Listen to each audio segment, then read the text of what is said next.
नमस्कार, मैं आरबी सिंह यादव और आप देख रहे हैं मेरा YouTube channel RB Singh Yadav editor. आज हम एक बार फिर दयालबाग पर बात करेंगे और यह घटना है पिछले साल सितंबर में जो शुरू हुआ था बवाल, उसको लेकर के स्थानीय पुलिस और प्रशासन ने मिलकर के कुछ लेखपालों की सह पर, एक झुंड है लेखपालों का आगरा की तहसील में, उससे मिलकर के कुछ आसपास का जो दयालबाग के आसपास बिल्डर लॉबी है उसकी सह पर राधा स्वामी सत्संग सभा के तीन लोगों के जो बड़े पदाधिकारी थे, जो पूरे दयालबाग को होल्ड करते हैं, उनके खिलाफ एफआईआर कराई गई। और फिर भी पेट नहीं भरा तो फिर करीब 2-2.5 दर्जन जो कर्मचारी नहीं कहेंगे उनको, सत्संगियों के खिलाफ, जो वॉलंटियर्स हैं, जो सभा के लिए काम करते हैं, उनके खिलाफ एफआईआर करी। उसके बाद भी उनका पेट नहीं भरा तो उन्होंने वहाँ पर जो घटनाक्रम किया, लाठीचार्ज किया। उसके बाद वहाँ जितनी भी गाड़ियाँ वॉलंटियर्स की खड़ी थी, करीब 40 गाड़ियाँ थी, जिसमें दिल्ली, हरियाणा और मध्य प्रदेश और उत्तर प्रदेश की गाड़ियाँ थी, उन सभी गाड़ियों का नंबर भी एफआईआर में डाला गया। और ये कहा गया कि इन गाड़ियों से गुंडे बवाली भर के आए थे जिन्होंने पुलिस पर लाठीचार्ज किया। लेकिन आज एक बहुत बड़ी खुशखबरी है जो मैं सुरेखा यादव जी के मुंह से सुनवाऊंगा आपको और शेयर करूंगा कि हाई कोर्ट ने स्थानीय पुलिस और प्रशासन के साथ साथ उन लेखपालों के झुंड को भी ख़त्म कर दिया है जो इस तरह के बवाल पैदा करवाते हैं और दयालबाग को बदनाम करने की कोशिश करते हैं। वो सारी एफआईआरें आज माननीय उच्च न्यायालय इलाहाबाद ने क्वैश कर दी हैं। इस मामले में मेरे साथ सुरेखा यादव हैं। मैं उनसे कहूँगा कि पूरी पड़ताल करें, पूरी बात बताएं कि क्या क्या हुआ था, कैसे हुआ था और किसने क्या क्या किया था। ये सारी चीज़ आप जनता के सामने रखते हैं। सुरेखा यादव जी। राधा स्वामी, मैं पेशे से वकील भी हूँ और मैं बहुत अच्छी तरह से जानकारी रखती हूँ क्योंकि मेरा कुछ राजनीतिक जीवन भी रहा है। पिछले दिनों जो घटनाक्रम दयालबाग के साथ हुआ, उस घटनाक्रम पर मैं अपनी थोड़ी सी बात रखना चाहती हूँ। लेकिन उससे पहले मैं एक लाइन में ये बताना चाहती हूँ कि आज दयालबाग के लिए बड़ा हर्ष का दिवस है। आज बहुत खुशी है, दयालबाग के सारे सत्संगी खुश हैं क्योंकि माननीय उच्च न्यायालय ने न्याय देते हुए दयालबाग के जो सत्यता है उस पर अपनी मोहर लगा दी है। क्योंकि दयालबाग कभी ऐसे काम नहीं करता और उसका बाकायदा प्रमाण जो है उच्च न्यायालय ने देखा, सारा रिकॉर्ड देखे कि पिछले दिनों 12/9/2023 को राधा स्वामी सत्संग सभा के प्रमुख पदाधिकारी प्रेसिडेंट गुरस्वरूप सूद, सेकंड प्रेसिडेंट माननीय अनूप श्रीवास्तव जी, थर्ड जो है प्रेम प्रकाश श्रीवास्तव जी, इतने सम्मानित पदों से आके दयालबाग में सेवा कर रहे हैं। अपनी अपनी नौकरियों से बीआरएस लेके और सेवा कर रहे हैं दयालबाग में। उन अधिकारियों को भू माफिया का दर्जा देने का पूरी कोशिश जो है आगरा जिलाधिकारी, तहसीलदार और लेखपालों के द्वारा की गई। पूरी तरह से ताकत लगाई कि ऐसे सम्मानित लोगों को, उनको जो है इतना डेमोरलाइज करें कि वो समाज में बैठने लायक भी ना रहे। तो थोड़ा सा मैं और जनता को बताना चाहती हूँ, आगरा की जनता को, कि दयालबाग जो सत्संग सभा है, जो दयालबाग सोसाइटी है, एक जो है सामाजिक स्थान है, कम्युनिटी है। इस कम्युनिटी में जो लोग रहते हैं वो सब मिल के काम करते हैं और यहाँ व्यक्तिगत किसी का कुछ भी नहीं है। यहाँ चाहे आप खेतों की सेवा कर रहे हों, चाहे आपके बच्चे पढ़ने जा रहे हैं यूनिवर्सिटी में, चाहे वो पैसे वाला हो, चाहे वो रिक्शा चलाने वाला हो, सबको समान अधिकार के साथ में जगह मिलती है दयालबाग के अंदर। ऐसा शांति प्रिय धार्मिक माहौल जहाँ किसी से लड़ाई झगड़े का कोई लेना देना नहीं है। और क्योंकि मैं उसको पिछले 50 सालों से जानती हूँ और मेरी नॉलेज में है, अगर दयाल बाग की अपनी ज़मीन है उसमें से भी अगर उसको सड़क के किनारे फुटपाथ देना पड़ता है तो वो अपनी ज़मीन में से फुटपाथ के लिए 6 फुट का रास्ता दे देते हैं दोनों तरफ। तो ऐसी संस्था के ऊपर इस तरह की कार्रवाई करना बहुत ही शर्मनाक बात है। क्या ये लोग जब शपथ लेके आते हैं जिलाधिकारी, कमिश्नर, एसएसपी कि हम देश में आके देश के लोगों की सेवा करेंगे, न्याय करेंगे, सेवा करेंगे, किसी भी गरीब के ऊपर अन्याय नहीं करेंगे, और ये शपथ भूल जाते हैं। इनको सिर्फ नोटों की गड्डियां दिखाई देती हैं, उन लोगों को साथ देते हैं जो इनको खरीदना चाहते हैं, और जो इनकी इज्जत करते हैं उनको ये समझते हैं कि ये बेवकूफ़ है जो हमारी इज्जत कर रहे हैं, गुलाम है। तो इसलिए ऐसे जो अधिकारी हैं जो आते हैं अपनी पढ़ाई पूरी करके, ये भी शायद सब गरीब घरों के ही होते हैं, पर पता नहीं इनको जब पोस्ट पे आते हैं तो क्या हवा लग जाती है।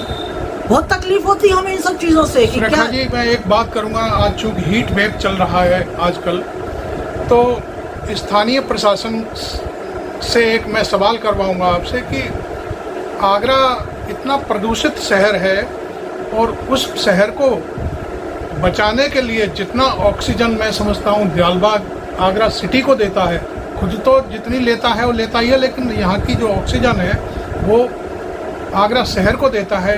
आप ये बताइए कि आगरा जो दयालबाग सत्संग सभा है उसने यहाँ पर कितने पेड़ लगाए होंगे, कितने बगीचे हैं उसके, ये सारी चीज़ें थोड़ा सा खुलासा करिए कि प्रशासन की आंखें खुले कम से। देखिए, वो जो आगरा में जो प्रशासन आता है वो बहुत अच्छी तरह से जानता है कि जैसे ही आप भगवान टॉकीज से दयालबाग की तरफ रास्ते पे आते हैं कोया घाट रोड पे, लाखों की तादाद में पेड़ लगे हुए हैं, और जैसे ही आप वहाँ से आते हैं आप अपनी गाड़ी का शीशा खोलते हैं तो आपको एक शीतलता, ठंडक महसूस होती है। और ये मैं नहीं कह रही, हर एक आदमी कहता है इस चीज़ को। ये बात शायद मैं आपको रोकूंगा, APJ अब्दुल कलाम साहब ने भी कही थी आकर के कि जैसे ही मेरी गाड़ी दयालबाग में एंटर करी तो हाँ, मुझे अंदाजा हो गया, अब्दुल कलाम साहब ने कहा कि मैं शायद दयालबाग पहुंच गया हूँ, उनके यही शब्द थे।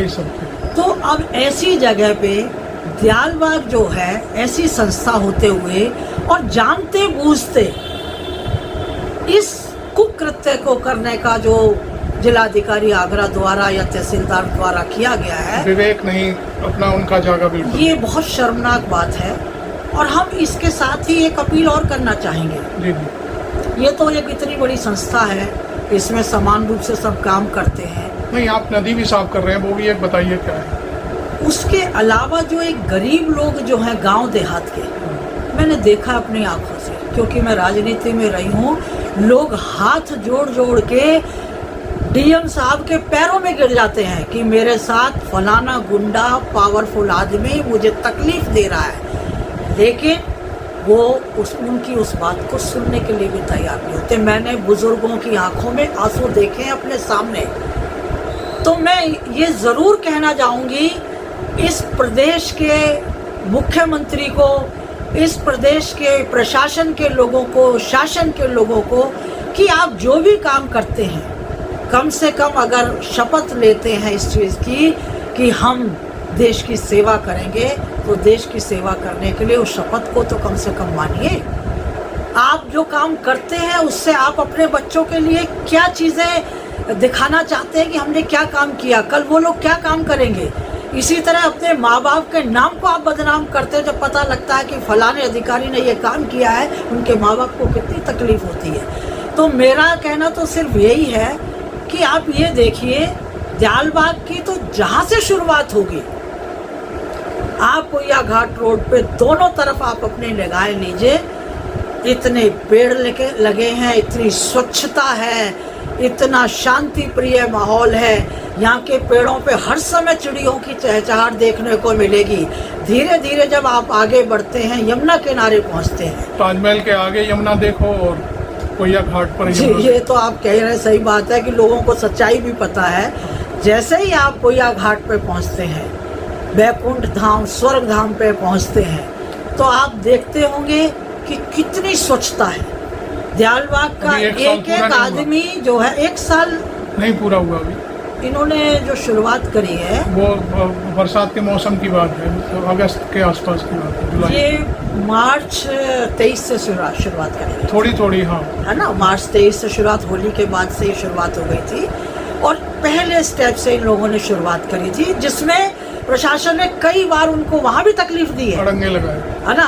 कभी कहते हैं कि आप जो है तारों की फेंसिंग नहीं कर सकते, कभी कहते हैं आप ये जो जॉइंट वाली जो टाइल्स होती हैं जो कभी भी उखाड़ के कहीं भी ले जा सकते हैं, उनको उखड़वा दिया। मतलब वो हरस करने के लिए उन्होंने कोई कमी नहीं छोड़ी। तो ऐसे दियालबाग ने, उसके बावजूद भी वो सारे काम कर रहा है दियालबाग, और आज भी लगातार निरंतर जारी है प्रक्रिया। ये अपने कामों को ख़त्म नहीं करेंगे, चाहे कितनी गीदड़ भमकियाँ आती रहें, कुछ भी आता रहे, ये नहीं ख़त्म करेंगे। क्यों? ये आम जनजीवन के लिए, उसकी स्वास्थ्य के लिए, शुद्ध वातावरण के लिए, जीव जंतुओं के लिए अच्छा एनवायरनमेंट मिले, उसके लिए ये काम कर रहे हैं। तो इसके लिए तो आप एनजीटी में चले जाइए, सुप्रीम कोर्ट तक चले जाइए, कहीं भी जाइए, आपको वहाँ से गाइडलाइन मिलती है, लेकिन गाइडलाइन फॉलो कौन कर रहा है? दियालबाग संस्था, और तो कोई फॉलो कर ही नहीं रहा।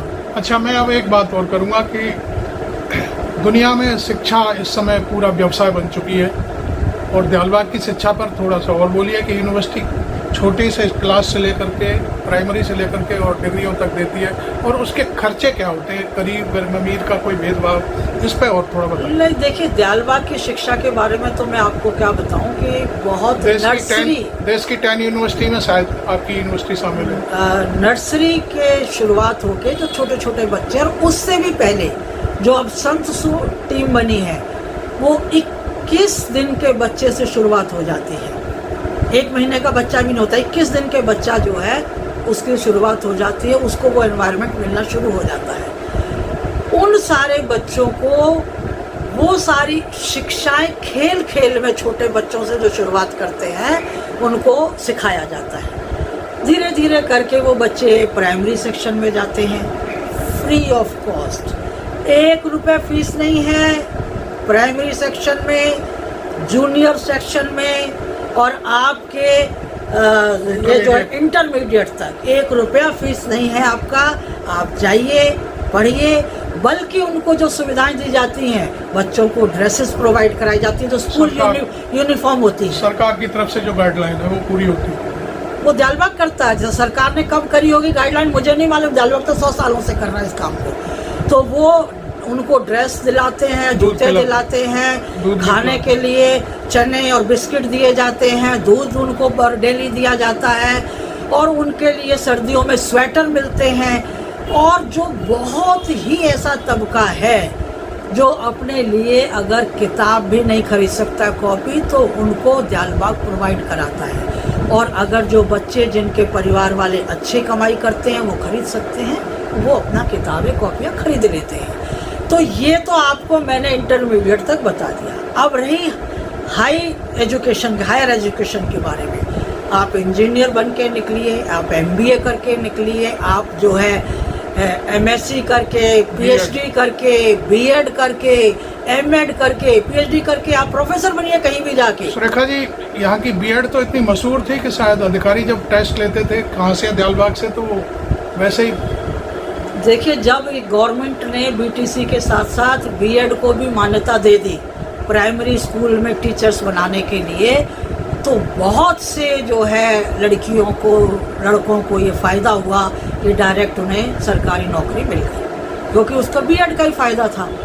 बाकी जो है BTC वगैरह करके नहीं, यहाँ की B.Ed की एजुकेशन की मैं बात कर रहा हूँ। बिल्कुल बिल्कुल, इतना महत्व है कि जब उनसे इंटरव्यू लिया गया तो वहाँ के इंटरव्यू लेने वाले दंग रह गए कि ये कहाँ के बच्चे हैं वही। जो इस तरह से इंटरव्यू अपना क्वालिफाई कर रहे हैं। मतलब तो ये, और जैसे ही पूछा कि दियालबाग के, अच्छा ये भी दियालबाग का, ये भी दियालबाग का, इस तरह की जिस भावना से जो लोगों के जो है यहाँ पे नौकरियाँ लगी है ना, ये भी अब बराबर प्रॉपर एजुकेटेड कैंडिडेट है मतलब। और इसका थोड़ा सा फीस का और मैं बताना चाहूँगी आपको कि अगर आप कहीं इंजीनियर बनने चाहते हैं, डिग्री लेने जाते हैं, आप जो है 4 साल का आप इंजीनियरिंग पास करते हैं, तो एक प्राइवेट स्कूल हो या मैं कहती हूँ गवर्नमेंट के भी स्कूल हैं, उसमें भी थोड़ा खर्चे के नाम पे लोग ले लेते हैं। प्राइवेट स्कूल में 1 लाख से लेके 5 लाख तक आपको जो एक सेमेस्टर की फीस देनी होती है, और आप जब निकल के आप 4 साल का कोर्स करके 8 सेमेस्टर पार करके जाते हैं तो 40-40 लाख रुपए बच्चों के खर्च हो जाते हैं, और उसके बाद उनको नौकरियां भी नहीं मिलती हैं। लेकिन